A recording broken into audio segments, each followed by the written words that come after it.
All right, guys, and we're live. Here we go. So technical issues abound for this one. Between you and I, you Here think there wouldn't be on. any, but Well, see, this thing, we're in the new studio. I had everything nice and set up, upstairs, but now out here you have to reconfigure everything and all that good stuff. So yeah, we're live, and that's the main thing here. Later than normal, but this is probably going to be the time that we're using anyway, because I like this time. It's nice. So if anyone is checking us out on YouTube or Twitch, please do go in the chat, because that's what we want to hear. We want to hear your thoughts on Fully Loaded 1999. This was fun. This was a fun show. I yeah, enjoyed this yeah, one. and chat away, guys, But please.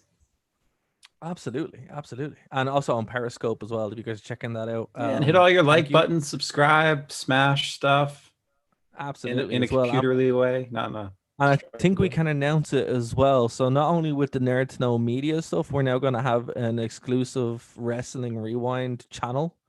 And that's where you guys are going to be able to check us out first, where we stream, but it's all going to be cross promoted anyway. Absolutely, But and it yeah, will so cleverly be named Wrestling Rewind. It exists, so yeah, it exists. So that's what we're going to be doing, and we're going to try get the social medias to kind of link up with that as well. So it is something that we've been trying to do for a while.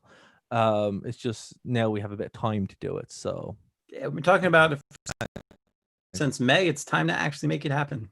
absolutely, yeah, we had to kind of cross the T's and dot the I's. The Twitch stream is going to say the same, because that's my personal Twitch, and it just kind of works. So we'll be able to go and get it done now on YouTube. So that's that's happening there. Right, I'm still trying. I'm gonna have to figure this out, because I haven't got my usually when we stream is a lot more professional. So forgive me, guys, because I'm trying to get this sorted out in this new place. Everything is backwards. It's really annoying. It's really weird.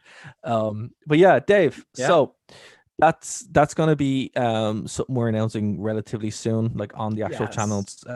So from next week we will be doing the live streams on that channel, and then it will go up Yes. on Nerd to Know Media pretty much instantaneously after the show. The links will go up. I will pop them there. But the thing about YouTube are doing away with the stream now function anyway, so it's going to be all events that we're doing. So yeah, the best way to keep up to date what we're doing is either go to Nerd to Know Media and get all the social media links from there, nerdtoknowmedia.com, or join our social medias the same way. Absolutely. So And we'll next week, you'll kind of get more of a in-depth detail of, okay, this is the channel that you're watching on. Subscribe to this one now and hit the bell for notifications. It should be a bit easier for y'all, that we won't be getting 7 notifications for shows that aren't Mhm. ours, and it'll keep us all kind of succinct, but of course we'll still be on the backups. But hey, we're waiting too long to get to it, so it's time to be said. It's a great day for wrestling, everybody. Absolutely, Welcome back to the absolutely. only show hosted by fans that don't hate wrestling. But there, there's some good news, Dave. Actually, a lot of good news. So I've had a busy Oh, day today. okay. What? Because you guys are in America, so while the states aren't burning, you guys are asleep. Here in the old world, we have. I Old can't world. believe California is burning down because of a firework. A What gender what is reveal going on, firework. I man? mean, it's fantastic, honestly. What are you guys doing? It's just Where the whole world's just sitting there going, America, what you do? Get your life together, mate. Come on. we're Like, I love you, but come we're on. we've only been around for, you know, almost 400 years, so we still have some kinks to work out. We still got to learn not to burn down our whole country. But yeah, it's just like, the riots and that. And then it's like, oh, okay, they're coming out of that. Oh, no, you burnt down California. Yeah. All Well, right. here's something It's just crazy. like, oh my God. I was in Denver, well, I guess 2-3 weeks ago now, and they had a Mm, temperature jump from 101 degrees to snow. well, So I mean, just the whole country, Mother Nature, Gaia, whatever you want to call it, everything's fantastic right now. It really is. Couldn't be a man, better fair time to play. be an American. Yeah, yeah, it's something else. So fair play. But yeah, thank you for everyone who's listening to us here on Phoenix 92.5 FM. Of course, the True Penny channel as well. I was on the True Penny channel talking about something that you'd love, Dave, Puerto Rican wrestling. I saw this. I didn't get a chance to listen to it Yeah. yet, but very excited. Oh man, you need to check this out. We watched a show from the 80s, and then we watched a show from the 90s. It was basically like Attitude Era WWF mixed to Puerto Rican wrestling. It was bizarre. It's everything. There was a fire match. Um, Absolutely crazy stuff. Absolutely crazy stuff. But yeah, so I would say if you haven't checked that out, totally do. It's an absolutely wild experience. But yeah, But I now that love we're being done on the. promoting other things, come on, we got to No, get to the show. I know. I just want to say I love being on James' show. I was saying that you have to be on it because I think you guys would get it on like a house on fire. You think so? Well, Or that's very or like inappropriate California. analogy right now, Dara. Thank you. I'm not offended at all. I did. I'm gonna own it. I'm gonna own it. All Um. right. Also, one I'm final. trying to set the scene back here. If you're not watching on video, you should be, because right now I am in some Absolutely, beautiful Irish blades of grass and dew. It's serene, really. it's beautiful. It's beautiful. It's linked to what we're going to be talking about. No, it's It's, not. It's not at all. it fits in Um. perfectly with tonight's show, Monster. If you're in the chat at some point, I'm sure it'll make sense to you. For sure, for sure. One thing as well, we have a partnership now with Impact Wrestling, so that's cool.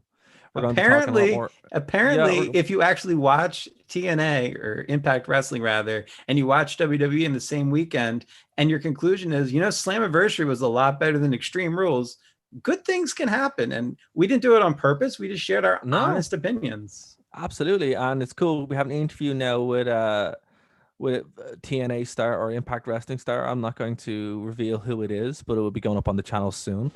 And yeah, we're going to be doing a lot more stuff with Impact Wrestling, so that's very cool. So yeah, there we go. And look, people are like, oh, AEW. Ah, no, AEW isn't good. Cody Rhodes is in Impact Wrestling, so already it wins. Yeah, he's not there. Matt Hardy's not almost dying there. There's a lot of good No, things happening in there's a lot of Impact. good. There's a lot of good things happening in Yeah, I Impact. So tried. we're I gonna don't know watch if you it. watched it. Did you watch? Did you even try and watch that atrocity from AEW this weekend? Oh man, you know what? I found out about it, and then I had to see the spot, and I'm like, why are people saying this is a good product? Like Matt Hardy nearly died, and instead of ending the match, they let him go back out. Yeah, And for I'm those like, of what's us that this? don't know what we're talking about AEW's show over the weekend. And, it would be one thing, gosh, I want to like them so much because the roster's great. The roster's guys I grew up, watching on the indies. But man, it's not just this Matt Hardy spot that Yeah, we're talking about. I mean, we've talked about spots that Cody Rhodes have done. We've talked about spots that I guess Moxley has done and other people that were blatantly unsafe. yeah, And at a certain point, you're like, why? absolutely. Because Jeff and Matt did stuff like this in WWE, but they did it safely, Yeah, and they're look, supposed to be experienced. yeah, at no point watching a Hardy Boys match in the prime, so when they were like what 20 years, 30 years younger, Right, in their um, prime, because they in their did prime. have a match later that I to this day will never forgive them for. For sure. But yeah, But this was, they would do some crazy stuff, but it was never like, oh, they're dead. Matt Hardy was legit knocked out. Now I've had a bunch of concussions. One of the reasons why I had to stop competitively fighting was concussions. I just really. yeah, man, I can't. It's the main reason why I had to give up martial Okay, arts. makes sense. Um, I remember I took a heel kick to the head, and it wasn't even a kick. It was showing someone how to do an armbar, and Okay. he'll hit me here, and that was it. Lights out. I don't remember Mm, 2 weeks of my life. Right? Concussions wow. aren't fun. They're they're really dangerous. Now, I And guess we should clarify that according to the con man, Tony Khan, oh my god, Matt did not have. That can't be an original from me. Somebody has I to have love it. said it. I love it. No, But but he was unresponsive for like 45 seconds. well, but according to him, there was no concussion at all, and I don't. I I don't, I I don't buy that. I don't buy that. I'm sorry. It's like it's totally irresponsible. They should have like listen. They should have ended the match and then done it on Wednesday. Like, what was the problem with that? It's yeah. if you're going to be critical of WWE for doing the stuff that they do, you're going to have to be critical for AEW for doing this. I thought it was irresponsible. Again, like concussions aren't a joke; they're very dangerous. Look, and I can see the people already saying, "Oh my gosh, why are you complaining about AEW continuing a show on or continuing a match on when there's concussion?" Because we all know what happened in 1999. Well, This That was isn't 1989. 1999. This Yeah, is 2020. I hope we've learned. absolutely. I hope the industry has learned at It's this point. guys, it's current year. Come on, like, Yeah. you got to kind of go forward. And So I on know, that note, let's talk about a show that happened 2 weeks after the most tragic events in professional wrestling, and I have no idea how I felt about it. right. Well, I want to kind of, well, I'm going to need you to park that, Dave. Okay. Oh, what is there news? No, I'm just going to need you because you'll ruin the ambiance to this if you're looking at it. So before we go into it, You've warned me about that before. I'll be yeah, fair. did It's you ever hard see? though. It's It's hard. not. It's very easy. Barely an But it's easy. inconvenience. I'm just looking at the. I'm just looking at it Don't 'cause obviously So my he's not question is even like, letting me get to. He doesn't even want to no, let me say it. no, I'm not going to let you say it because Okay, you'll fine. ruin the phone for yourself. Okay, okay, My question is, okay. was this your first time ever seeing this show? This is my first time ever watching Fully Loaded in 1999. I've never seen a single match from this show until 2 days ago. Okay. And the reason why I'm not letting you go the own heart stuff is because you'll ruin it for yourself. You just gotta park it. It's like the whole Chris Benoit thing. You watch a Chris Benoit match and you're like, this is one of the best matches I've seen in a long time. And then your brain reminds you what horrible things he did. And you're I don't like, have that problem. really? Because I do every time I watch a Chris Benoit match and I'm No, like, because oh, he's Chris like the Benoit is some of my favorite matches of all time, and I'm not afraid to say that. Now, what he did same. after the fact was abhorrent, but the difference is what happened to him didn't happen inside the wrestling ring, and they decided to keep the show going on. And this is 2 months later, and it's as if that never happened. There's no mention. Not that there should be a mention. I don't know. I just felt like something. So, I don't know. It was weird. It was weird to see something so bloody and so violent 2 months after that had happened. Yeah, but dude, this isn't real. This is a show. It's like, the It's show not must real. go on. Wrestling isn't real. Why am I even doing this? I thought this was real. Oh, this is real. What's going on? There's no wizards in this? What? I could have sworn there were undead zombie wizards. Look, I remember this. I remember this whole thing. I remember the day Owen Hart died. Yeah. I remember it being recorded.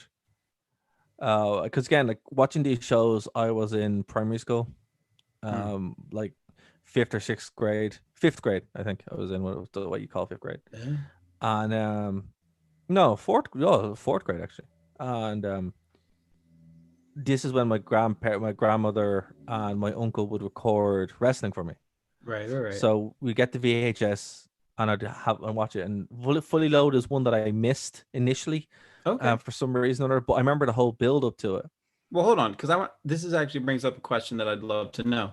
Did they warn you in advance, or did they just straight up not show you the VHS from over the edge?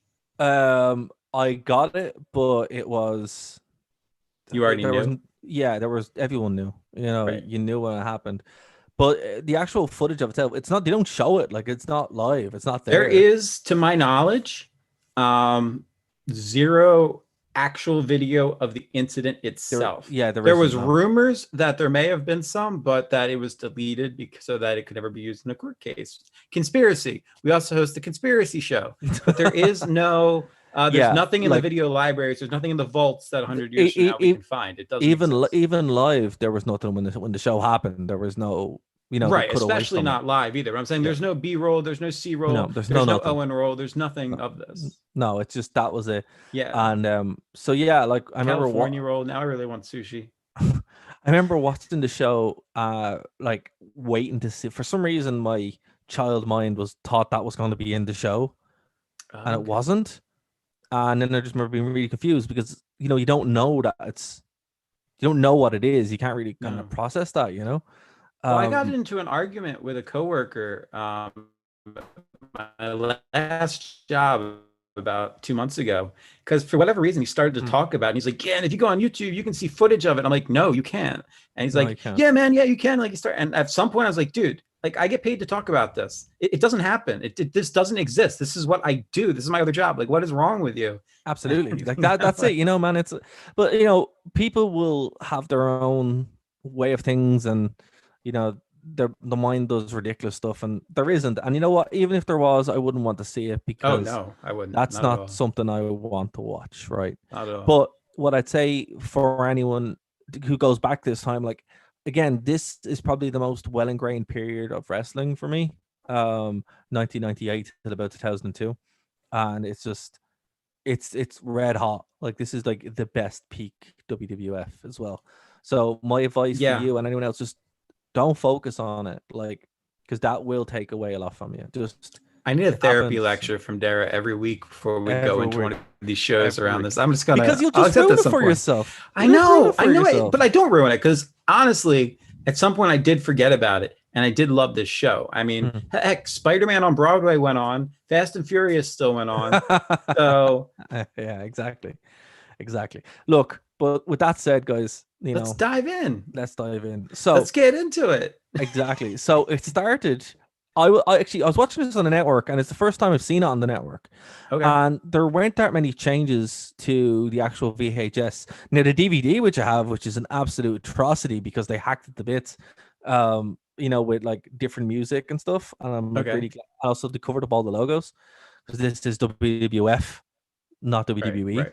And there was time where you'd buy the DVDs, and it would just absolutely horrible. Like whoever did that need to be shot because that was. I'm glad WWE actually paid the pandas now because it actually makes the show good.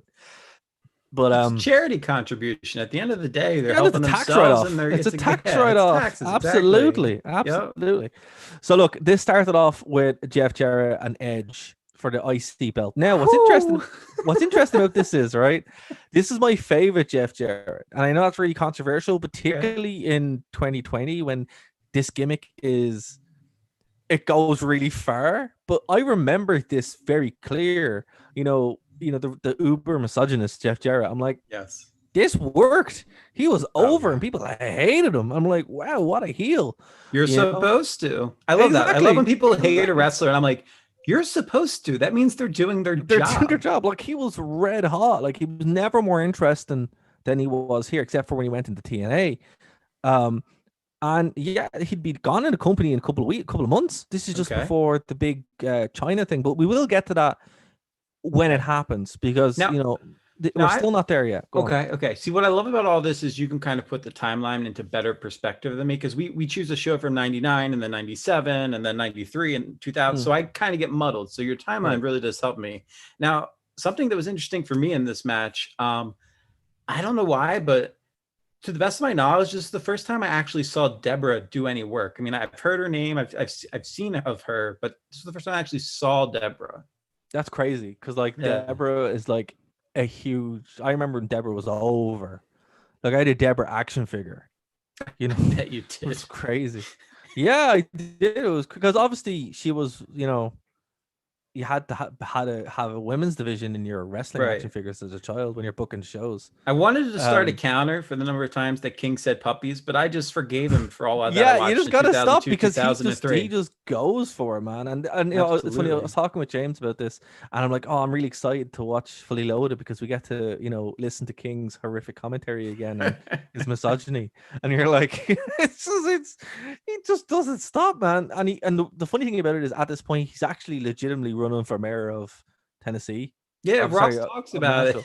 Yeah, but I thought that was a joke, and then again, as an adult, I'm like, wait, no, he actually was running for mayor. Yeah, he This is ran him like running. what, 3 or 4 times? Yeah. Yeah, but what's funny about it Never is won. it's like this doesn't help him because he says the most horrific things on commentary, and you're like, how do you expect to get elected? Like, come on, man, like, it's not gonna work. Anyway, so look, All that said, great match though. phenomenal match. This is one of Edge's like kind of coming out Hmm. performances because up until this point he was still shown, but there wasn't really much going on. The Brood was not really a thing as such. Like it was, but it wasn't. They were just about to break up. So the Brood was there. They broke up. They had just split away. That's why Gangrel shows up, and it was just before the new Brood came, which was the Hardy Boys. Right. Yeah, there was definitely some odd interference in this, but that said, man, Yeah, I love seeing a young Edge. There's yeah, just a and kind of a, this is excuse me for this, but there's like a sorry, go on. sparkle in his eyes, like as Oh he no, wrestles. You know what I yeah, mean? Like, and he, the stuff that he does. Well, this is before he, killed himself in the process of doing all those table matches and ladder right, matches. right. So he's great, but this is his first IC win as well. He won it at a house show in Canada, which I remember seeing that as a kid. I'm like, I've never seen that before. That's really weird. And then obviously it kind of put into the mind, well, anything really can happen at house shows. you know. Oh yeah. So that's why when Triple H was against Cena a couple of years down the line, I thought Triple H would win, and Cena didn't, Oh yeah. wouldn't put Hunter over. So Paul London and Brian Kendrick won the tag titles one time at a house show in like South Africa. absolutely, but You're this was welcome, what, people who care about that. but this was one of the first times that this actually, you know, Yeah. fed into a major pay-per-view as It well. helps. I thought Kane was going to beat Benoit for the WWE Championship or World Championship, whatever it was, at a house show Mm, that I saw. That's how good the absolutely, match was. It's still one of my favorite absolutely. matches. Yeah. Um, yeah, but I thought this match was great. Jeff Jarrett, I love the way he won because he didn't actually win.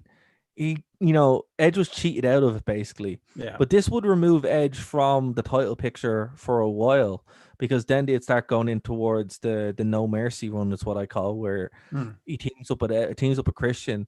They have the match with the Hardy Boys. They start the Terry Invitational, and then you have Edge and Christian. So that's all to come.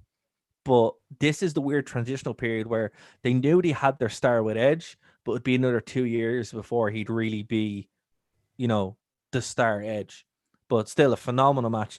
Jeff Jarrett really should have stayed in WWE at this point. It's a shame because I love Jeff Jarrett. I think he's great, and he's never been so good during this run. I think everything hits for him. Not a main eventer, not by a long shot, but definitely a great hand and a solid IC title competitor. That's always how I saw him, even in TNA. But it's what it is. One of my favorite wrestlers. I love Jeff Jarrett. He's great. The Acolytes versus the Hardy Boys and Michael Hayes. So here's what was interesting, right? As a kid, you'd see the Hardy Boys come out, right? And they were managed by Michael Hayes. And Michael Hayes would come out and he'd be wearing the stuff, and you're like, this is ridiculous. And I love King just ripping it into him, like hardcore going at how ridiculous he looks. And as a kid, I'm like, he doesn't look that ridiculous, but he looks kind of old to be in that stuff, He's like trying to be like the cool dad, and it's just not working. So It's yeah, what did you so think? bizarre, man. Yeah, I I look, know. Michael Hayes, It's if you want still to hire bizarre. me, I think you're fantastic. But now that he's never going to listen to this show. What the was that?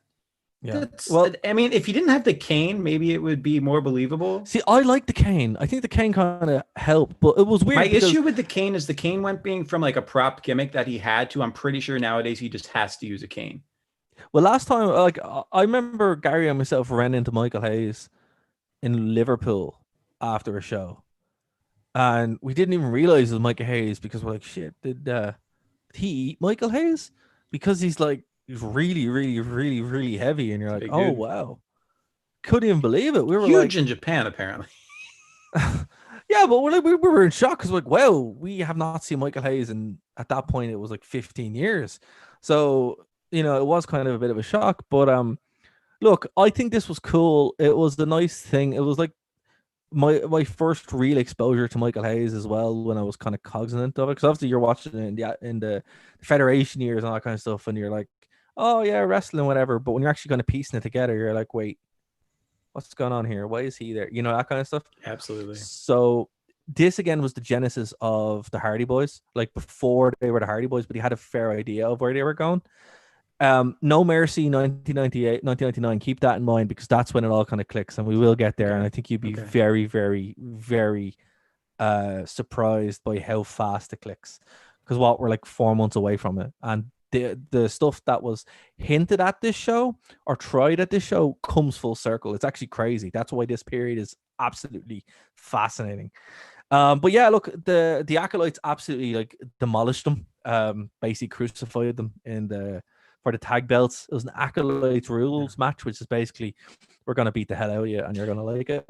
Yeah, and I love it's not used enough anymore, but I love tornado tag style matches. I Me really too. do. Me too. They're my favorite. I Yeah. like tag team wrestling is great, but I think for teams like the Dudleys, the Acolytes, they were kind of like big brawlers who, I never really bought them as like a tag team who would follow the rules. Something Right. like Like they don't have like a yeah, lot of double team maneuvers. Like the Hardys, you could tell, like, oh, they've been doing this yeah, together for a while. I see what you're exactly, saying. Yeah. exactly. But no, yeah, obviously they're one of the best tag teams of all time. But I mean, like, why would they set up a situation for their belts when they could just dictate this? You know what I mean? Hmm.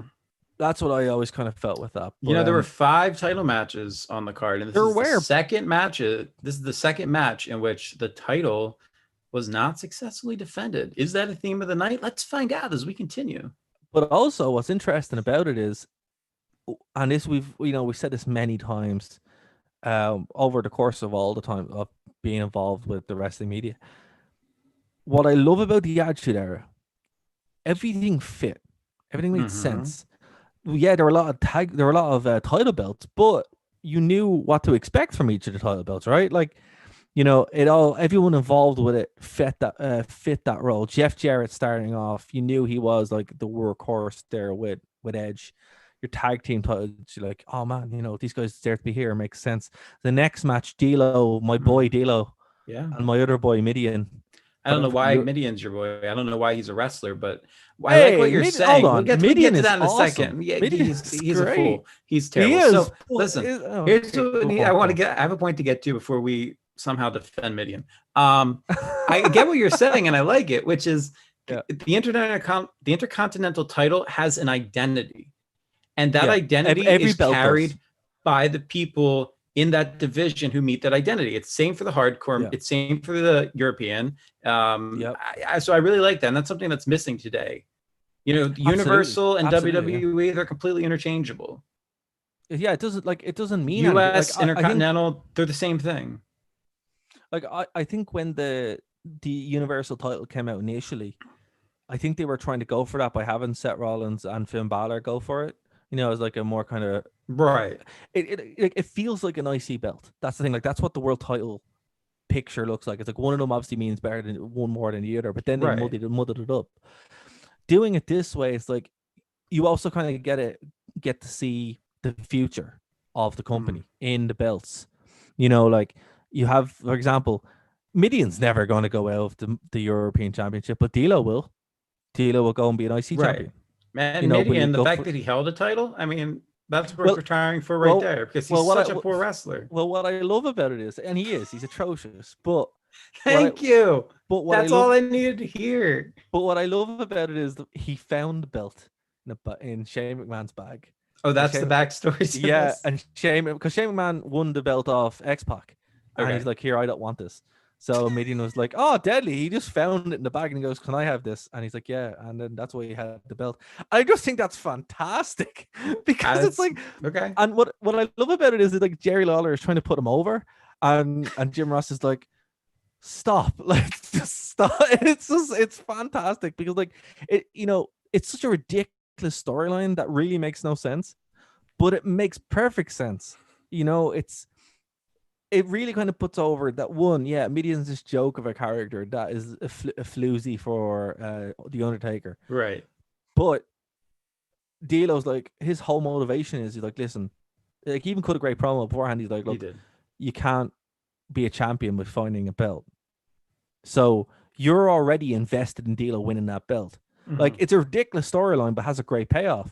WWE can't do this nowadays. They tried it with the 24/7 belt, and it's dead now. It's dead, but it was very successful for what it did. I actually will stick up for the 24/7 because R-Truth was just absolutely phenomenal with it. I mean, his character, the fact that he is as old as he is, don't even Google how old he is, guys, because it'll break your mind. He's very old, and it's really unbelievable. R-Truth as a character, as a vessel for the WWE, even to go out and do promotions, is absolutely fantastic. Did it turn into a comedy belt for him? Yes, but it's just as good as anything Santino ever did. Like, this is top-notch stuff. But here's what I mean, Dave, right? That got one guy over. Right. The European title got incredible amounts of guys over. Well, I think a better example would be the Hardcore Championship, which also got more guys over. I'll give you that. But this is a title. This is a title that I believe was for R-Truth. Yeah, and that's fine, but that doesn't really. It will never be. It won't live in. It won't achieve the same thing. Like if we're talking about, you don't think so? No, it's not. I don't think so. I think that it worked great, but it only worked for him. And that's all great. It needed to. No, I mean, it could work for one other person. No, I disagree. One other person. Little No, Jimmy needs to win the 24/7 championship, and then that'll no, be the greatest thing of all time. no. For example, like we talked about the hardcore title, and it's like it At went length, from yeah. being and we talked about it and that, and then it went off and did the 24/7. It was able to kind of change based on its need. If you Yeah. book something specifically with one guy in mind, it's only going to work that way, and it's really plays like the 24/7 rule could have been this generation's hardcore title, but it was never given the opportunity to do that. It was just right. Let's just have R-Truth win all the time. It's like Yeah, but okay, I I love think you're putting I get what you're saying, no, but I feel no. like you're What putting R-Truth's accomplishment down, I'm not which trying is to. it's not like it was I'm not trying originally to. designed for it to be a vehicle for R-Truth. It's Mm, that he was so damn good and so damn entertaining that they just kept giving it to him because it was absolutely, fantastic. So absolutely that's a performer taking a title and making it theirs. They didn't make the title for him. fair. It's just and it's not his fault. The No, fault it's lies. it's it's The all fault. yeah, he gets all Yeah, the credit for it. Yeah. the fault lies with WWE because they just don't know how to do this kind of stuff anymore. You know, and it's case in point, like having a simple story of D'Lo Brown wanting to win a title because the guy who has it found it and making it good and having a decent match with Midian. I mean, You had anybody it. gets a You had card you for had a that. Yeah. decent match with Midian. Gold star, Come whatever on, you want to that's an call it. achievement. Yeah. But anyway, the next match I really enjoy, and D'Lo Brown obviously won, so he's your new European champion. The 5 next, championships are defended. 3 have been not successfully defended. absolutely, Oh. team of the night, Oh. maybe question mark, question mark, question mark. Because remember, the main event of this is Stone Cold Steve Austin is going against Undertaker, and if he loses, he can never, ever, ever go for the WWF title again. And if the Undertaker loses, Vince McMahon is gone from the WWF. So remember, throughout the whole night, this is what they're building, and there is random points throughout the night as well where Austin will, because Austin got busted open before the show, and I love the fact that he's actually like bleeding like a stuck Oh pig, and you're yeah. like, Oh and I yeah. remember watching as a kid going, oh my god, he is actually like bleeding. That's real, man. You Yeah. know. Right. And but I love the fact that the way he just doesn't take it. Like he's like, oh, I'm gonna bust the Undertaker up, and he smashes the Undertaker's face open, and there's blood everywhere. And I'm like, oh my god, this is insane. We have a first blood match where both guys are bleeding before anything started.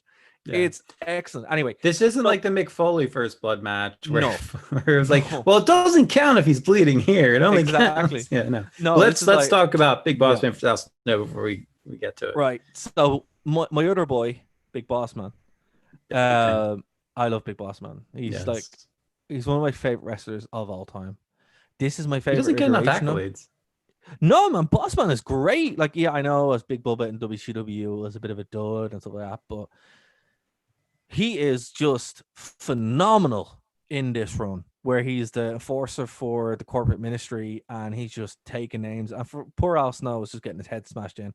So 1999 has the best Quite hardcore literally. matches. Quite literally. One of my favorite moments in this match is when I think Boss Man took his baton, and started hammering the nail into the mannequin head. Yeah, And Al into head, Snow's yeah. reacting to it like it's hurting him. So, It's just so brilliant. Brilliant. so the storyline and timeline of this is obviously Al Snow and Big Boss Man had been feuding back and forward for this belt. This was kind of like, they were going back. It was either Al Snow was always there, Boss Man was there, and they ended up getting through the feud. And Head, the mannequin Head, had a railway spike through it basically, and he's been freaking out, and that was driving him crazy. We would then see the arrival of Pepper, Al Snow's little doggo. I'm going to park it there, and we will get there, but that comes very relevant in a couple of months. So I'm telling you, man, they had a long-term, month-long like 4 or 5 months out the line here. It's great. But yeah, so this is like the genesis of that feud.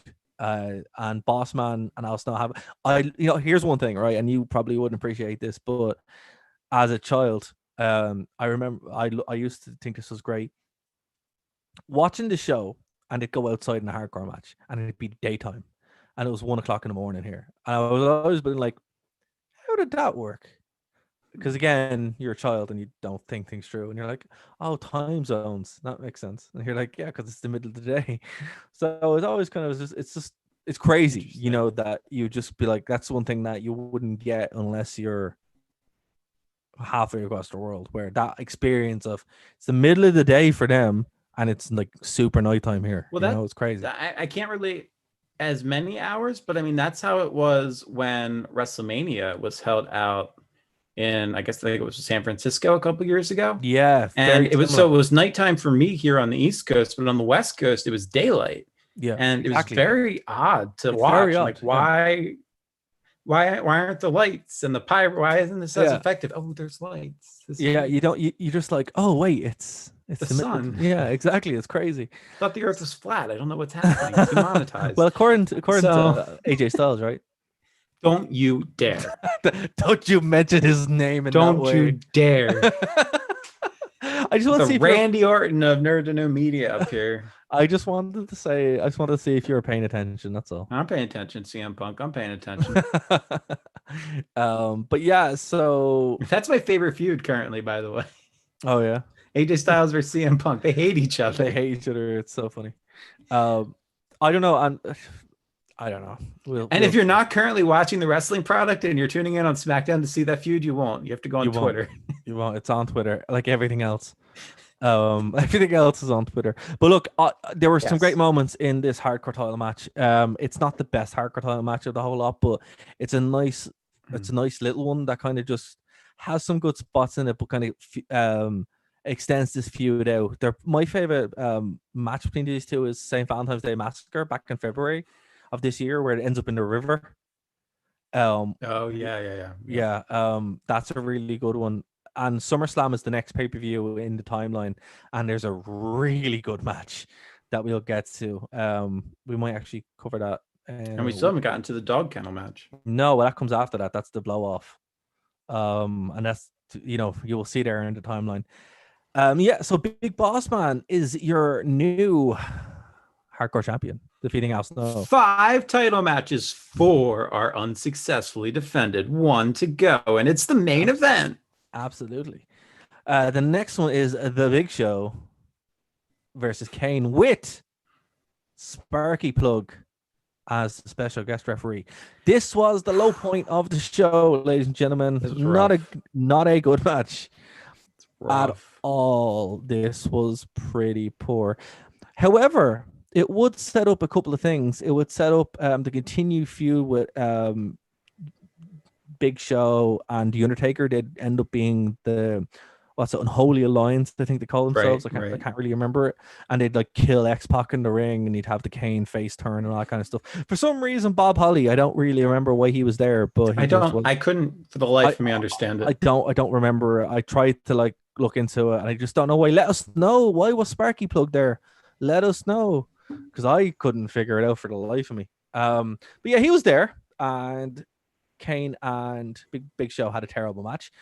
And this match was definitely more about the interference than it was the actual match itself. That was the problem. Yeah, it was not good. But I didn't expect anything else. I did like the fact that Austin came out at random points throughout the night. So he came out and absolutely killed Jeff Jarrett with a stunner, which was hilarious. Yes. And then he'd come out again and interfere later on. So it was still kind of, what this was a bookend to, or like a callback to. And I only realized it when I was watching it again. What's that? We've already covered. It's literally, they're trying to do a mirror of King of the Ring 1998. Because that was the match when I commented that Big Show and Kane, this is the first time I'd actually seen them as young guys wrestle each other. And I thought they were absolutely amazing, because nowadays I've seen them wrestle 1,000 times. It's almost as bad as Edge and Orton. But this is that's what you're kind of going back to with the whole, even with using a First Blood match, because as Austin says, the reason why he lost his First Blood match was because of the Undertaker, which is true. But I remember that. Yep. Yeah, but even with the run-ins and stuff like that, it all kind of was building to kind of get people to remember that, which is weird because again, like, we don't remember, or we're conditioned in current WWE product to not remember stuff. Like a match that happens on Raw this week, they're not going to refer to something that happened a year and a half ago. They're just not going to do it, But this this whole storyline was to kind of call back and Austin to get his win back against, or not even a win, to get that kind of revenge on the Undertaker for making him Right. lose his belt, which he did. You know, to be fair, that's why Austin lost that match. Oh. But anyway, and of course we So- have covered that, so check it Yeah, out on yep. the channel and you'll be able to watch it. What episode is this, by the way? We usually announce that. We didn't announce that. Is this 38? 38. Yeah, 38. Look at us go. So we're hammering through. We've done 20 shows together, Dara. It's crazy, isn't it? It's crazy. That's crazy. Yeah, so the next match we had was Ken. Right. This is So my Dara's about to correct himself and say, actually, the last match wasn't the low point of the night. Hold on. That's not. No, listen. You're not going to convince me of anything. You can't be attacking my boy like that. There's two boys in this. Right. All right. Yeah, Wait, let me. Okay. First of all, we're talking about Ken Shamrock versus Steve Blackman in an Iron Circle match. Let me get that out of the way so people aren't like, what the heck are you guys talking about? Here's what I need to say. I am so sorry for saying that the Lion's Den match was horrible, because I found something even worse. Listen, they both tried. They tried. That's your defense. Listen, they did the best that they could. Aaron's talking to me like we're in a bar late at night, and he's like, "Listen, man, you're a good person. Like, don't let her let you get you down, man." They did the best that they could. You know, they would make up for it the next month with a Lions Den weapons match, which is actually a very good match. You already told me that the first Lions Den match is so much better than the second. It is. It's own hearts in it. Like, come on. Like, what do you expect? I thought this was great. And the reason why I thought it was great, not because the match was good, but you played SmackDown versus Raw and you played the South Side. That's it. That's it. Yeah, and I was like, oh man, this is great. You know, Ken Shamrock can do no wrong. Steve Blackman can do no wrong. I had a good time. So I'm so glad for you. So I don't think this was bad at all. Like, but looking at it critically, yeah, it was atrocious. But you know, they did the best that they could, and it wasn't a good match. And you know why they never done a 9-circle match again? I know they done like parking lot brawls. Was it even a match? I'm not even sure how. It was 4 minutes. It was 4 minutes. It was 3 minutes and 57 seconds. So we're not even going to give him 4-minute credit here. That includes intros. The low point of this was when Ken Shamrock was just hitting Steve Blackman with the chain. And it was the fakest looking hits ever. True. And I will say that I thought the low point of the match was when the bell rang. Did the bell ring? I don't even know. I don't know. It's not in my notes. I'm not sure. I don't think so. Yeah. But look, I think the cars beeped. Wait, didn't it actually start with the cars all beeping or something? No, I did like the fact that they were all there, and it was like something from West Side Story. I was like, this is hilarious. Dude, you turn this into a musical and I'm in. I'm in. Oh man. All I know is, has there ever been a musical wrestling match? Like a Glee style wrestling match? I don't know. I wouldn't. AEW, book it. Oh my god, that'd be great. What's your man's face? Cody Rhodes coming out and going, no, don't you dare call him my man. Get away from your Irish colloquialisms. No, I'm not taking that. Cody Rhodes coming out and being like, I should doing a big song about why he should be the world champion or something. It'd be great. Or I hate Triple H or something like that. It'd be really funny too. Oh man. Yeah, they should do that actually. That'd actually be something decent that AEW could do. Anyway. I'd love to hear a duet with the Young Bucks. I think the Young Bucks doing a duet would be great. It'd be fantastic. We love you, AEW. Yeah, we do. Hearts. But yeah, hearts. So, the next match was very strange. I remember this specifically because this was the thing that they had actually done for a while. But Triple H was involved in this, and he was like, "Look, peace out. This is ridiculous." So, Road Dogg and X-Pac were feuding with Billy Gunn and China for the rights for D-Generation X. This was a stupid storyline 20 years ago. A great match. Stupid storyline. Still stupid after 20 years. I hated it as a kid. Still hate it now. Well, because it Really, was irrelevant. It was relevant. really want the hockey jersey though. Still, The DX hockey yeah, jersey. Oh, bring that back WWF, and I will buy it 4 times. yeah. Even WWE, feel free to bring it back. Or WWE. Like, here's the thing, right? Why did they stop doing the hockey jerseys? Because Jericho had a phenomenal one, and the DX one's great. Like, bring that That back. was great. Yeah. This match had my Jerry the Lawler.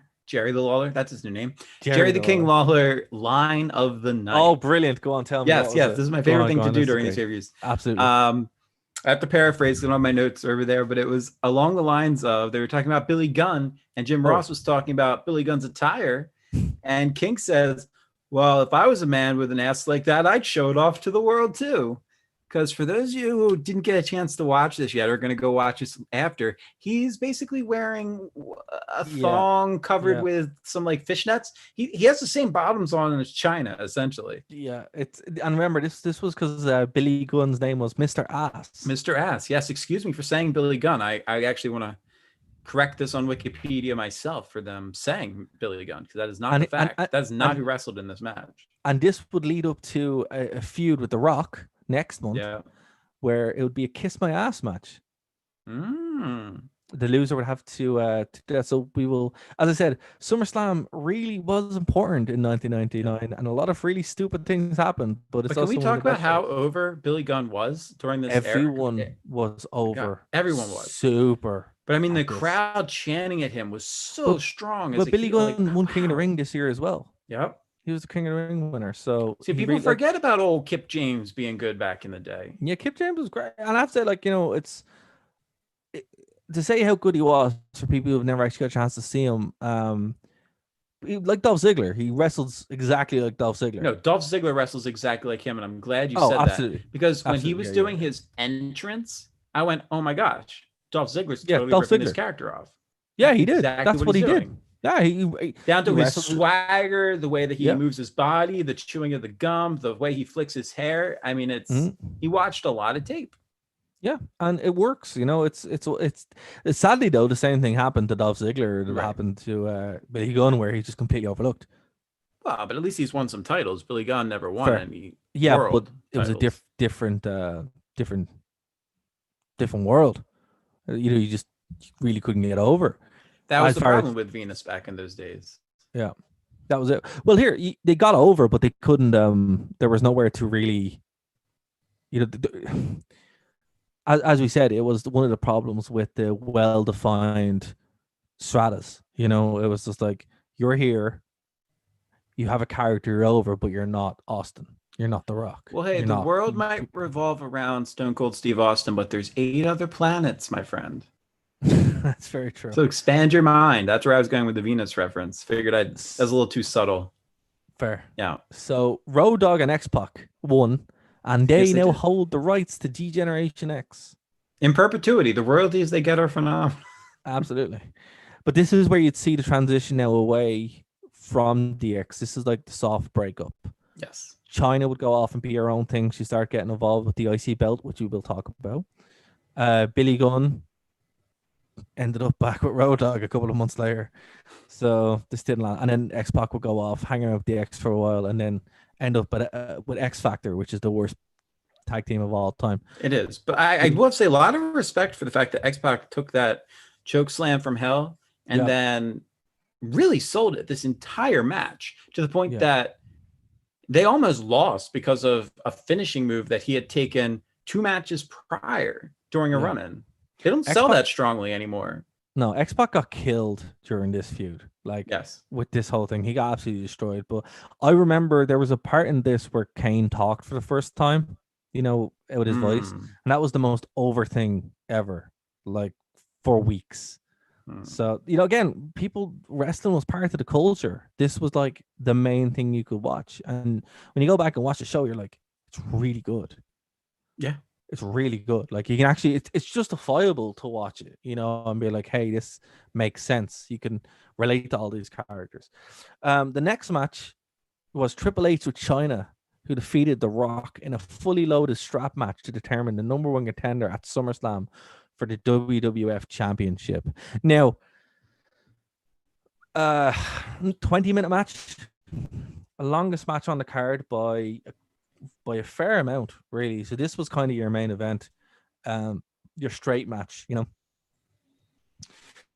The Rock and Triple H, just two of the best at this point. They'd end up carrying the company a year later, and you can kind of see why. Their The chemistry is Rock, unbelievable. it's unbelievable. It's better than it's better than Rock and Austin, which was a bigger feud. But the matches that Triple H and The Rock had were just so much better.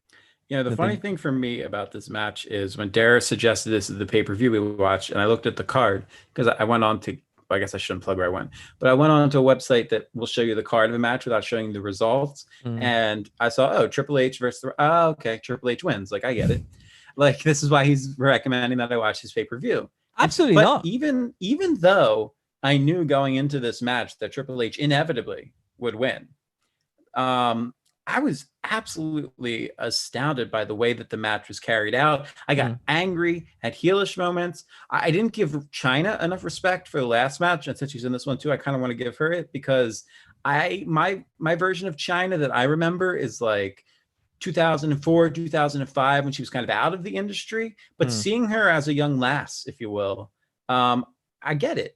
I get it now. I didn't at the time, so I want to give her some props. You're in for some great times. Yeah, because we're about to have the Jeff Jarrett exodus from WWE, okay, which opens up Chyna and Chris Jericho, their feud, which is very good. A lot of people complain about women wrestling with men, and maybe you can't do it in 2020, but you could do it.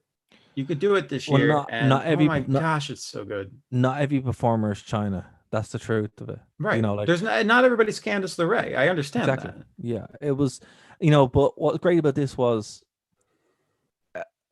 this pay-per-view is really important again because you don't feel the effects of it for like 4 or 5 months. Yeah. This is a game changer. And what's great about Triple H winning this is it sets up the match of SummerSlam, which it makes Triple H, you start seeing him become Triple H. He's legitimate. Yeah. He cripples the Rattlesnake at SummerSlam, wins the title belt with on Mankind the night before, and then it opens up his absolute reign of destruction, and it's fantastic. Like if you have it, I know we talked about it before, but if you haven't seen the promo from One Figure in 1999, which sums up everything, and it's put the Fear Factory. Yeah, it's put the Fear Factory, and it's like this is fantastic, and just this is how he gets there. This is the ultimate kind of it's his origin story really, and it's such a cool way of doing it. But at the same time, The Rock is completely over too. Oh yeah. And it's like The Rock is going to be the biggest star of the company. You just know he's going to be there, but how is he going to get there? How is he going to get past this unstoppable monster Triple H?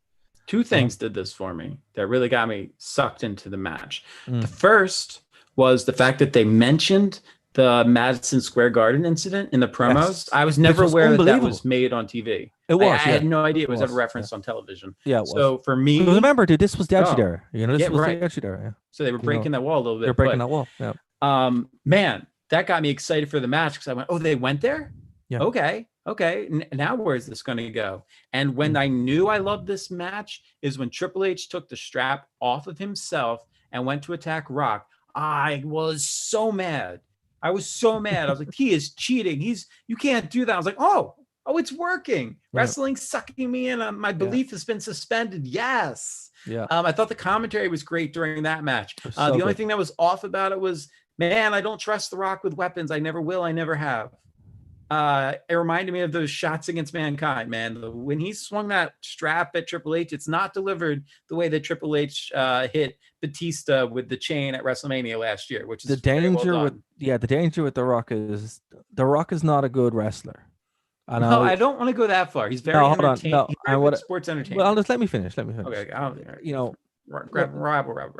Just let me finish.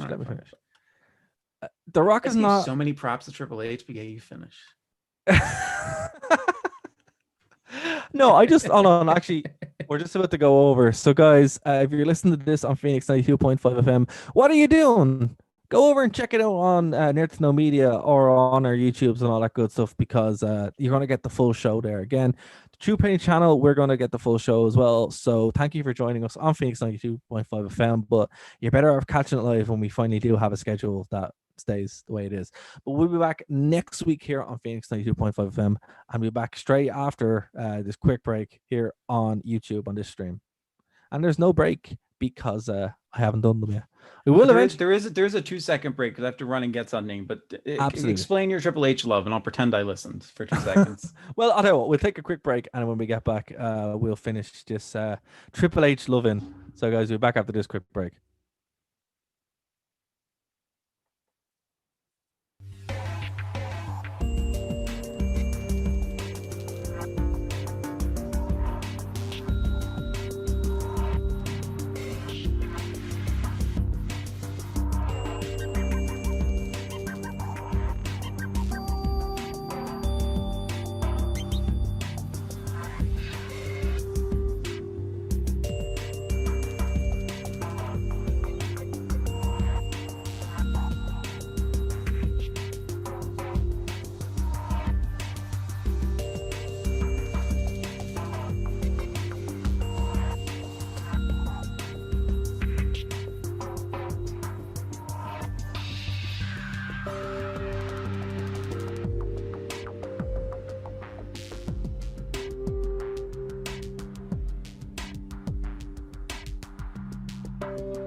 And we're back after that real break. A real break. By the way, Darren never lets me do this, but we're off the radio. It doesn't even matter now. But follow me on Instagram at @TheDaveStevens or follow me on Twitter at @TheDaveStevens. Do it. You'll regret it. I promise. Do and what I'll do is you heard me correctly. You will regret it. For radio listeners, I'll cut that in anyway. Okay, thank you. So appreciate that. I don't mean to not do it. It's just every week.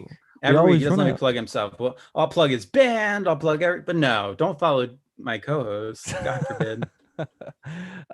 Yeah, no, we just gotta follow to our schedule. It's just there's so much to talk about. You know, it just is what it is. That's the problem with this. You know what we should do? Maybe leave the current events till the. Actually, that's probably not a bad idea. That's probably really we kind of get bogged down. And yeah.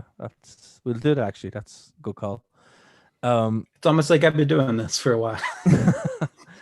But yeah, look. So getting back to The Rock, right? It's not that The Rock is not a bad professional wrestler. He's one of the most entertaining people on the show.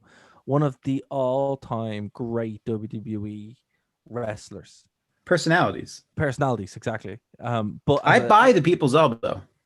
Yeah, well, it makes sense. You know, it always made sense. He was more of a heel because it was kind of like it's the heel move. Like the 5-knuckle shuffle, never really gotten it. It was just a cutesy name to play off of The Rock. You know, John Cena has, Hulk Hogan's move. He has Stone Cold's move. He has The Rock's move. We get it. He pays homage in all of his moves. He does sidewalk slam.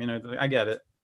You're all the greats in one, Cena, but there's something about the way The Rock does it. It's in the way the crowd reacts to it. It's just, I love it. But the crowd bought it as real. Yeah. But my problem with The Rock is he works very unsafe, or did. He got better, but he worked incredibly unsafe. And this was, what he did to Mankind is still kind of unforgivable. Really, when you go back and watch it, it's attempted murder. It wasn't even it was when we've talked about this on air, so we apologize, guys, if this is your if you listen to us a couple times. But man, you read Mankind's book and he's like, I love The Rock, but I don't know, man. Mankind wasn't that cool with it. Yeah, I don't blame him. I wouldn't be either. I'd be my kids in the front row watching me get my head smashed in with a chair. You shouldn't take front headshots while you're handcuffed an extra 9 times and one to the back of the head. I mean, that just if you're Cody Rhodes, apparently it's cool in 2019, but this is the same year that happened. That's the crazy thing. It's like 8 months later, and The Rock still works unsafe with weapons, and you're like, man, come on, like, what are you doing? I don't want to disparage The And it's just Rock, but it's this reminds me of an excerpt from his book, which was ghostwritten, but whatever. It reminds me of an excerpt from The Rock's book when he talks about a kid was making fun of him in school and saying wrestling's not real. I think he was in high school or middle school. So he took the kid and he gave him a pile driver, and he purposely left the kid's head exposed by like a half inch or an inch, just so he'd give him like a little bit of a stunner. wow. And I'm not saying it's disparage The Rock. It's in his book, so it is what it is. But it just makes me kind of cringe because I'm wondering, does he have the self-control, or does he get so wrapped up in the energy and everything that he just kind of goes just a bit too far? And that could be it. That it does kind of strike me that happens, because he is that kind of guy where he's very in the moment, where Triple H is much more the professional. Yeah, to use Spinal Tap, he And takes it up to 11. exactly. It's just one thing that when I'm watching The Rock at this point, I remember why I wasn't a fan. Because of stuff like this. And now I appreciate The Rock far more as an actor and Yeah, as you're a breaking up a personality. little on me there, Dare. Oh, sorry. Just FYI. Appreciate The Rock much more as an actor. Yes. Or wrestler. And even going back,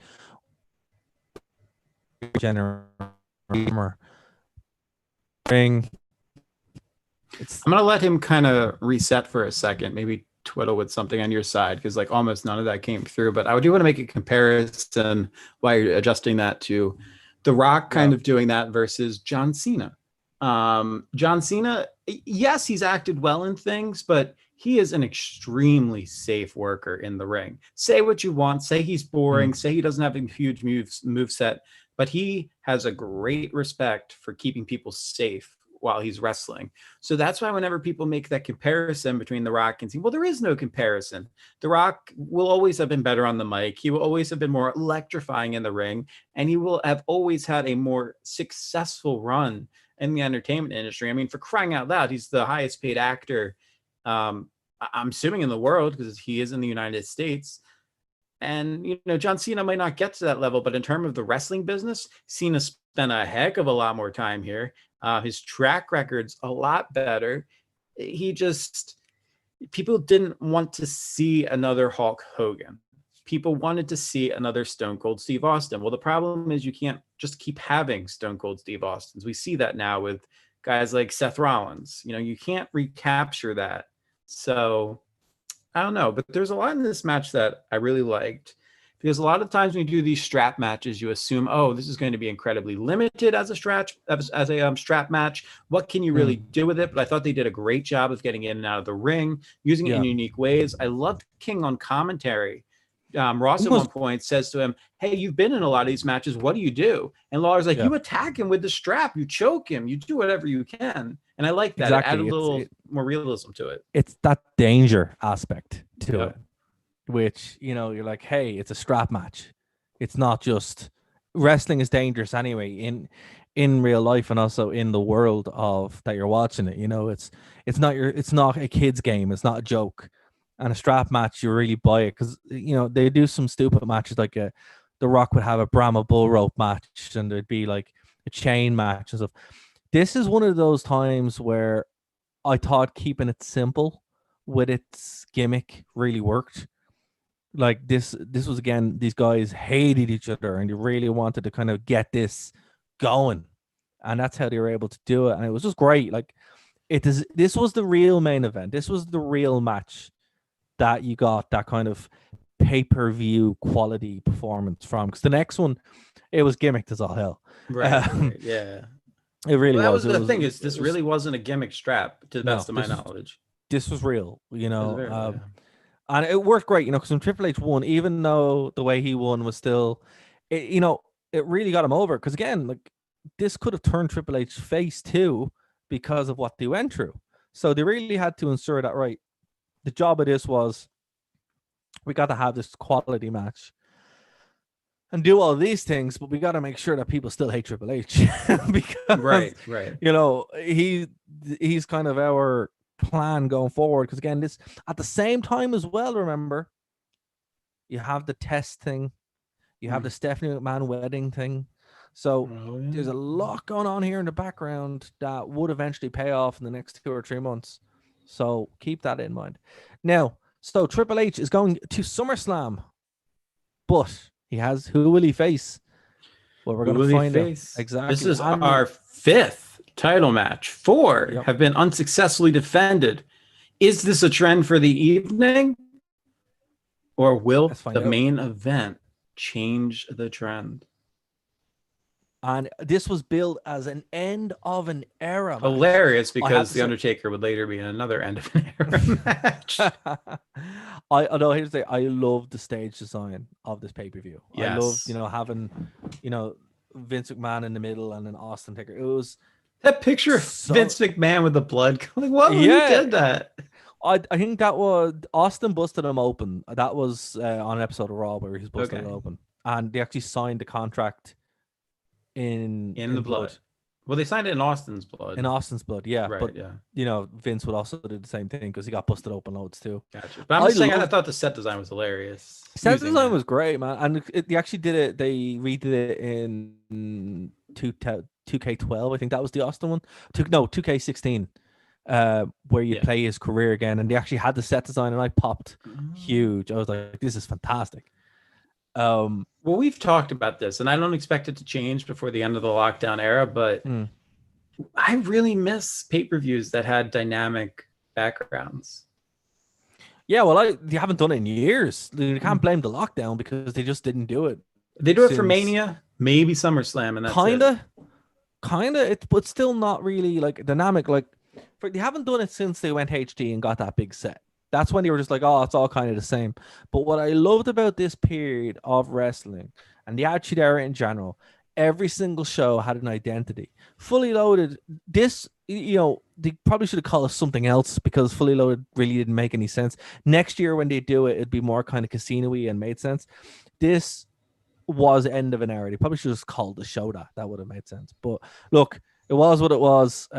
This isn't current WWE pay-per-views. We don't just name our pay-per-views things. But it does have like you look at the promotional poster and it really makes no sense. It's just, they had changed it and you don't want to change it again. It's not a sticking point for me, but it's just kind of silly. But look, this whole storyline, Austin and McMahon had come to this. All the stuff that you heard, the Stone Cold Steve Austin, Vince McMahon mega feud, had gone on about 2 years. No, sorry, about a year and a half. There really was nowhere else to go. It had reached its crescendo. St. Valentine's Day Massacre had happened. That was like the big match. Actually, we'll watch that. That's the next one we'll watch because that's a really good show. Have you seen that one, Dave? I have not. Right. I actually do think I saw a couple of matches, but I have not seen the whole thing in its entirety. Right, that's the next pay-per-view we're doing. Something I would like to do, and I'm sure they exist, and I'm just dumb and haven't searched for them, so I'm going to ask you a silly question. Are there episodes of Heat on the WWE Network? Yep, there are, yeah. So I can watch. See, I wish that under the pay-per-view, they would have a link to, this was the episode of Heat from that night. Yeah, it was, yeah. Yeah, I would really like it if they do that. I'm going to call up my contacts at WWE Network. I have none. But I really wish that they would integrate that into the UI because I think they should actually. That could be really helpful. But the thing about it is, it's like Heat. Like I have all. They actually matter. I have all the episodes of Heat for like 2 years on a hard drive because I love them that much. I watched them. I actually have them that way. So I totally respect your love of Heat because it was fantastic. And at this point, it actually mattered, as you said. That's a really good feature request. If WWE are listening, or even I'm a subscriber and you're a subscriber, we could actually probably write them and go, hey, this would be a cool thing to do.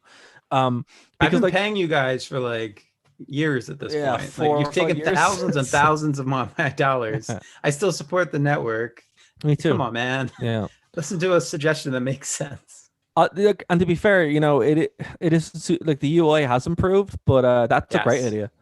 Yeah. Because again, this is something that's interesting for modern fans who are maybe checking us out here and didn't see this. Right. This wasn't like the pre-show.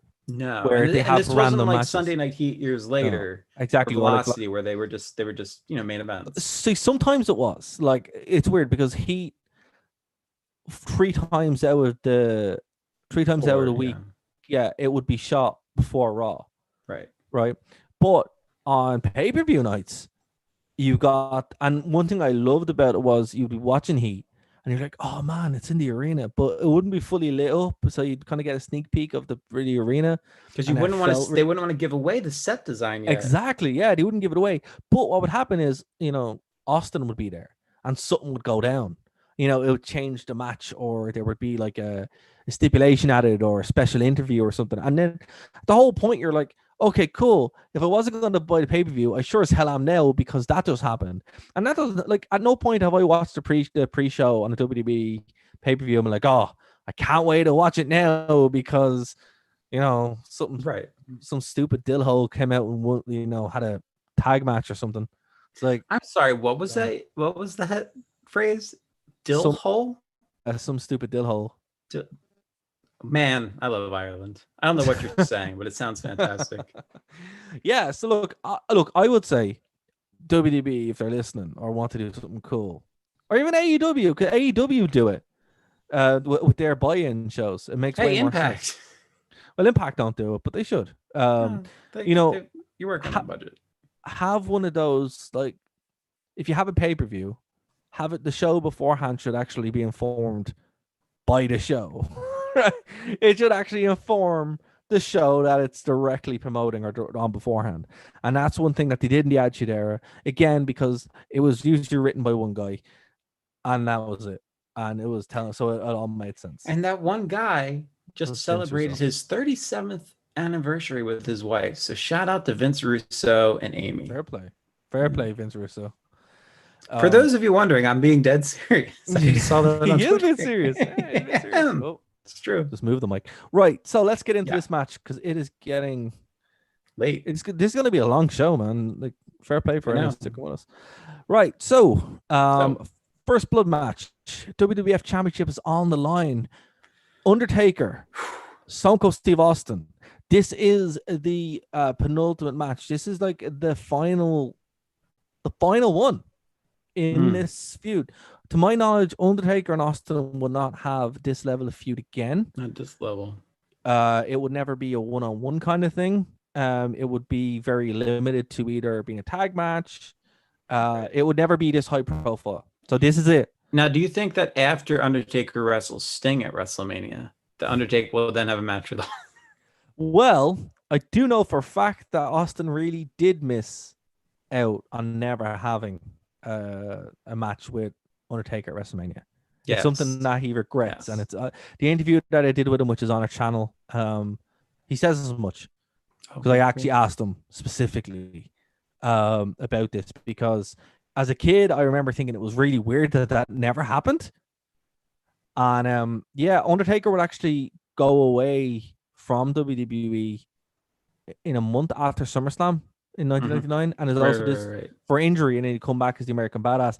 And this was apparently the time that WCW actually made a serious play as well for him to come over, which we covered, I believe, in episode 36 of the show. If you guys want to go, with Judgment Day. But this is kind of this is the second last match before he go away. So he actually is like legitimately injured. Yeah. And during this, which is why, as we said, the match is gimmicked and it has a lot of elements to it which you'd not really expect, but again, it kind of makes sense, right?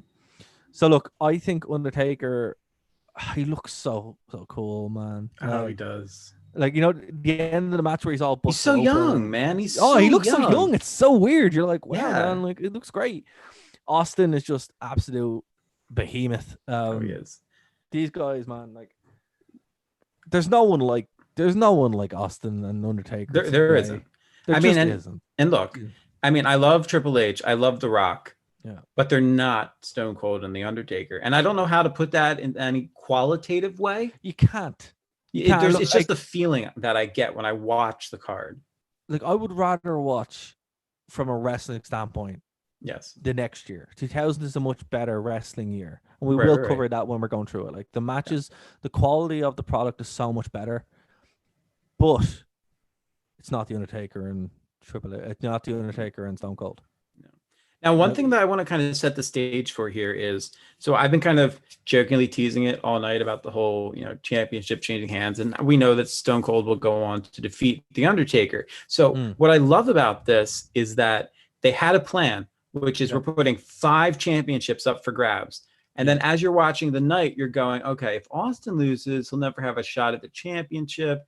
Like, that's crazy. Austin can't lose. But then you're going, but Vince can't appear on TV if Undertaker loses. So, there's no way that'll happen. So the equalizer throughout the night is you keep seeing championships lost after lost after lost. I mean, they didn't spread them out. They were all in a row. It was 4 championship matches in a row that were lost. So you get to the final match of the night and you're like, oh, okay, WWE is doing a thing. I'm smart. I get how it works. Austin's clearly going to lose. And man, I felt like that added so much to this. I love how they booked the entire show to play into the weight of the main event.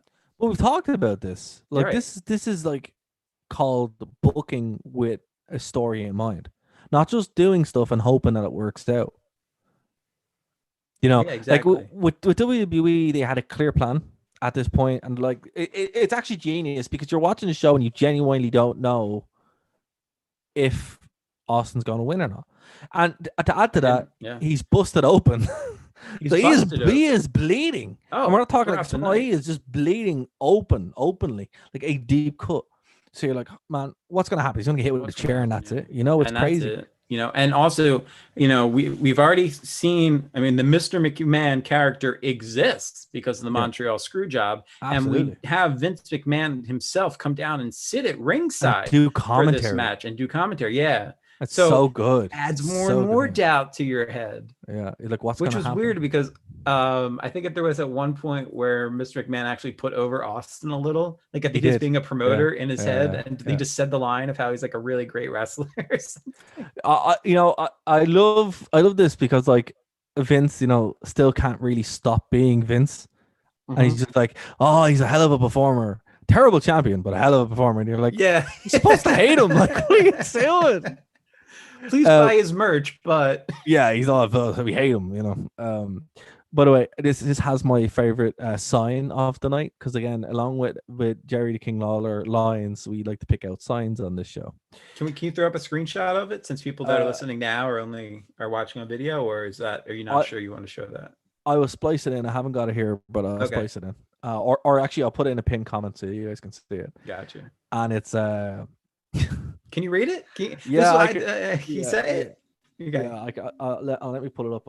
I don't want to misquote it, so I'll just pull it up here because it would be a travesty to misquote. This, it absolutely would be. This is one of the things we love about going back through this era is we love listening for lines on commentary, and we love picking out the favorite sign. As most of you are probably aware, Dara and I used to both write for the same website, WrestleView, and there actually used to be an entire section on there of the best wrestling signs from shows. So I think it's really cool. So what is it? So this one comes at the, if you're watching on the network, the 2 hour and 42:35 mark, right?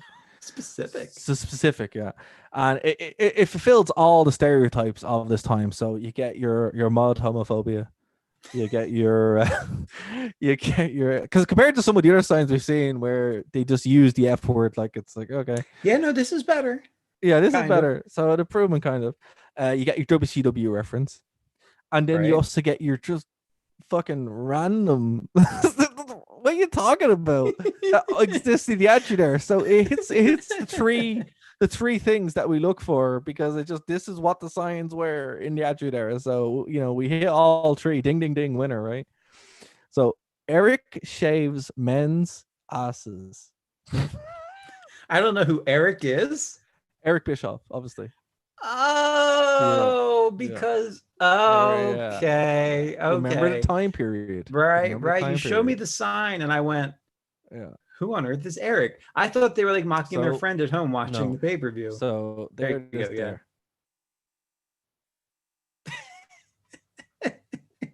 The great thing about that is that while Eric may have been shaving, Vince McMahon was waxing and bleaching his own.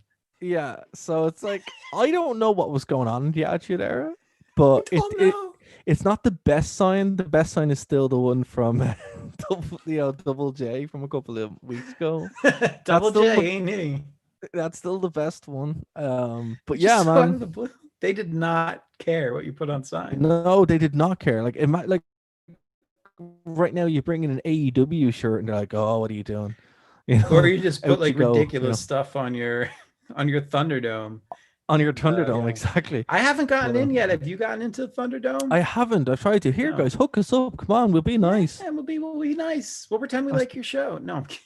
not even that. I'll just watch the show with my pup that we have. I'll She loves actually watch wrestling. it. Yeah, there Yeah, you she'll have a go. great Yeah, time. we'll put something cute on with us. Exactly. Well, I did have a friend post that they were on the Thunderdome, so that's cool. That's so is But Kenny not me Omega. yet. So was Kenny Omega So apparently. was Kenny Omega. Yeah, and same Yeah. quality of character, I think, quite frankly. Okay, so the match itself was 16 minutes. It Yes. was a look. It wasn't a Mac classic. I did not expect it to be a Mac classic, They're but I brawlers. really, really enjoyed it. It was fantastic.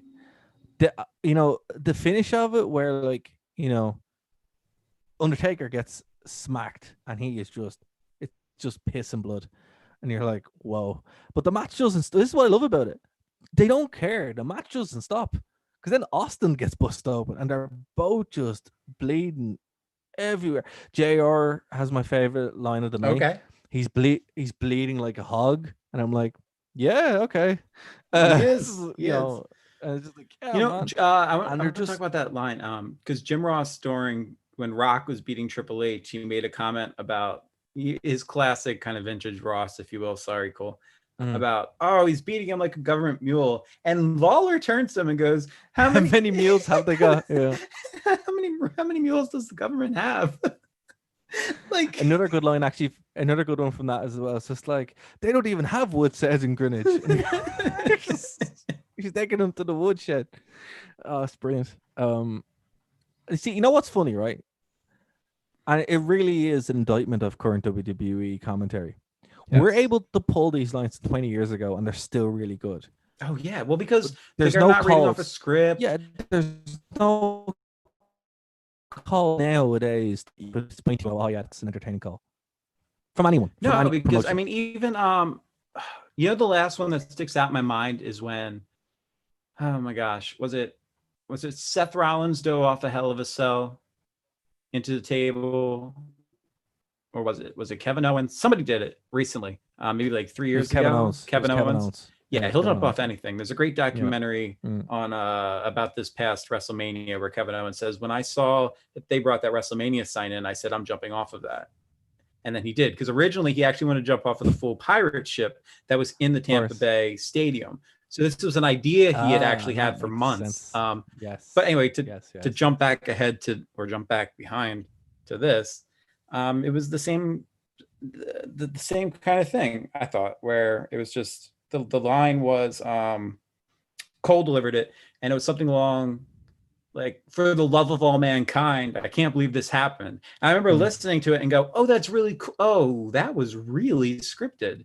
Yeah. Because they're making a reference to the Hell in a Cell jump that Mankind did, but it's lame. When it's scripted, it's lame. It's lame. That's it. Cool. It's like, I mean, kudos to the writer. I would have written something like that for them to say, but that doesn't take away from knowing it was written for them to say. I mean, he's holding the script in his hand. Yeah, there's a difference between it being said in a movie and it being said as a comment, like in universe, as a commentator talking about an athletic competition. It's just ridiculous. It's like with JR, you believe that he is physically upset when Austin is getting hurt. Yes. When he is cheering Austin on, when he busts Taker open with the video camera, which I love. They should use the video camera more often. Now, I know they can't because they're expensive, but when he hits him with it and he busts out, I'm like, man, that's cool. And JR is like, oh my God, he's bleeding, he's won, Austin won. You're like, yeah, this is great, and it's just, it's why he's the best play-by-play man ever. Yeah, still, we'll excuse you for your comment a couple of weeks ago on AEW. Yeah, AEW is not canon. Listen.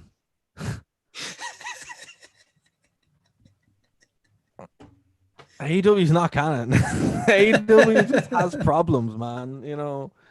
It is what it is. It's It's all a big con, so Cody can play champion.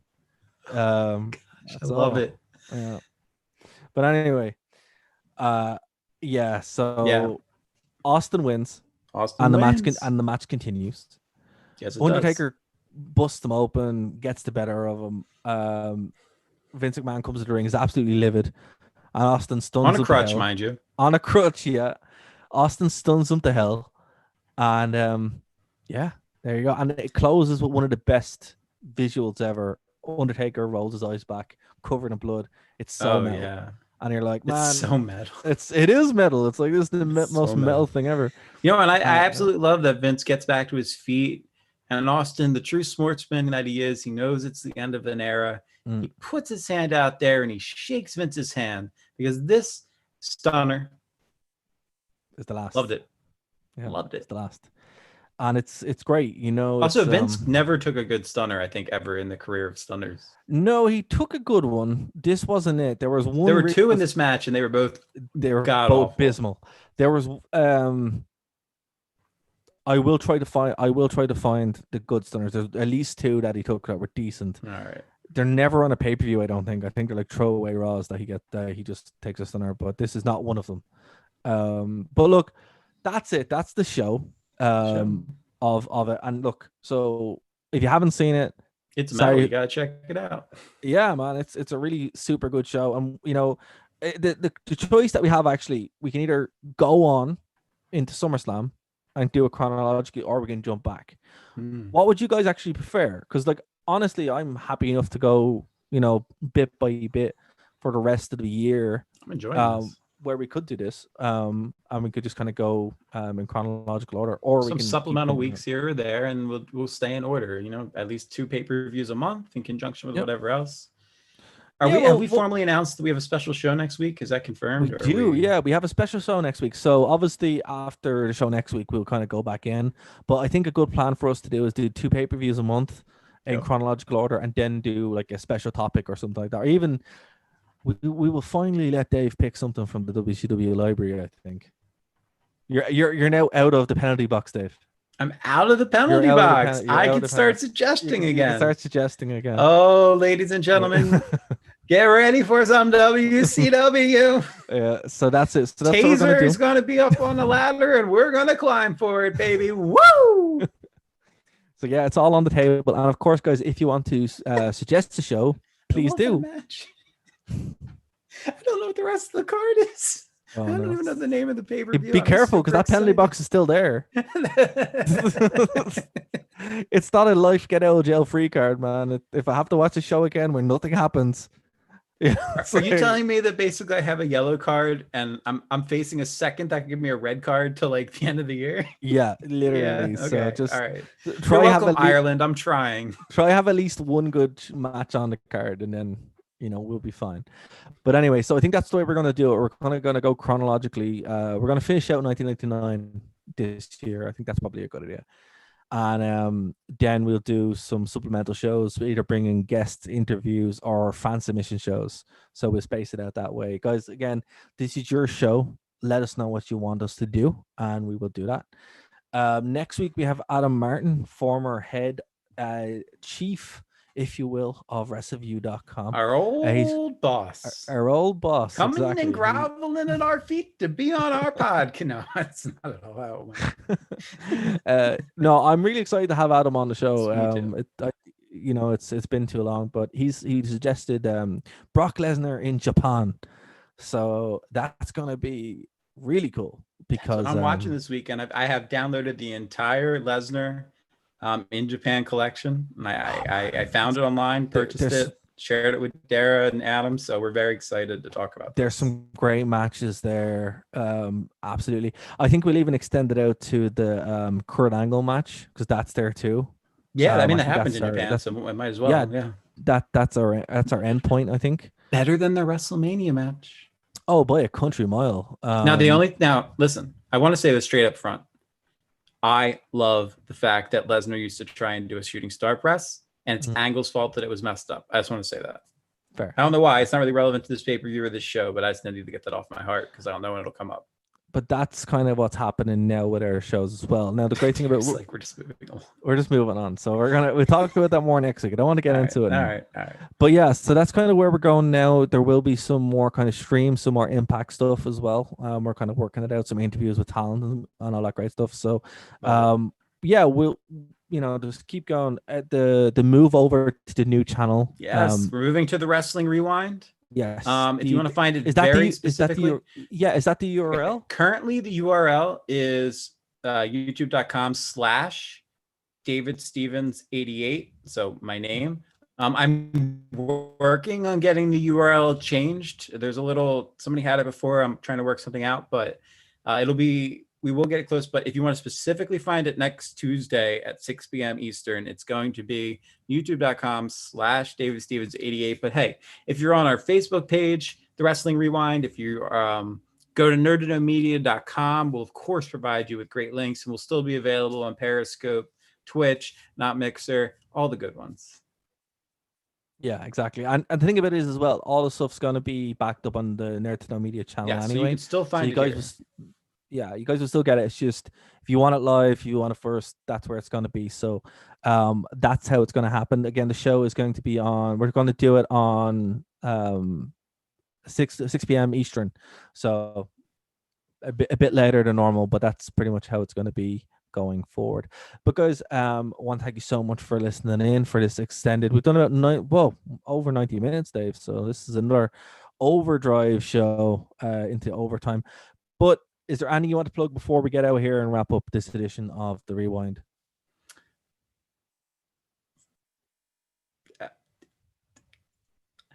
Treat this as dead air, Dara, and we've apparently already signed off because you hit me at a blank. I just completely blanked out. I got nothing to promote. Okay. I don't want to promote anything. If you want to follow him, follow me on the Dave Stevens on Facebook and Twitter. Listen, guys, I saw this meme going around the other day, and it was, don't listen to this guy on Twitter because he has under 500 followers. I only have 507. I'm in dire straits of not being listened to on social media. Don't let me be silenced. Don't let the cancel culture get to me. Hashtag follow me. Exactly. Hashtag save Dave. Hashtag save Dave. That's perfect. I want that. I want that in the True Penny description this week. Okay, that can be done. Let's do it. And then you have to justify it to why that's there. When we bring James on the channel, getting fired. They'll think I'm getting the axe. Well, man, I'm looking forward to bringing James on the show where he actually has to deal with the madness of this show. It's gonna be funny.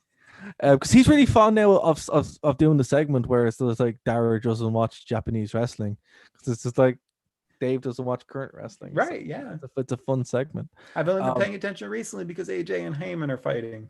Well, hopefully there's some mad stuff that happened that we'll talk about next week. Hopefully, if it keeps going. But so that's going to do it for this edition of the show, guys. We'll be back next week.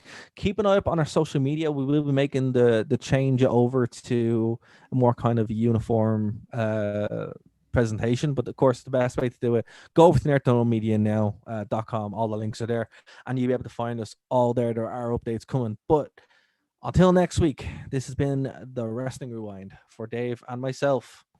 See you next week, guys. Goodbye.